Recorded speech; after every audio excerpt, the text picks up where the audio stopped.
આજ રોજ તારીખ 12 જાન્યુઆરી 2024ના રોજ શેઠ જે સોનાવાલા હાઈસ્કૂલ મેમદાવાદ ખાતે સ્વામી વિવેકાનંદજીની જન્મજયંતિ નિમિત્તે રાષ્ટ્રીય યુવા દિવસના કાર્યક્રમ અંતર્ગત વિવિધ રમતોત્સવનું આયોજન કરવામાં આવેલ હતું, જે કાર્યક્રમમાં પ્રાથમિક શાળાના આચાર્યશ્રી તથા શિક્ષકગણ દ્વારા કાર્યક્રમને ખૂબ જ સફળતાપૂર્વક પાર પાડવામાં આવ્યો હતો અને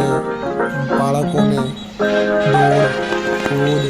સંગીત ખુરશી, કબડ્ડી, ખોખો જેવી વિવિધ રમતો રમાડી તેમને ખૂબ જ ઉત્સાહપૂર્વક ભાગ લઈ અને કાર્યક્રમની મજા માણી હતી. सूरज तेरा चढ़ता ढलता गर्दिश में करते हैं तारे, दंगल दंगल दंगल दंगल,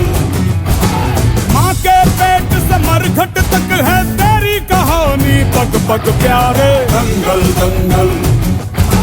दंगल दंगल,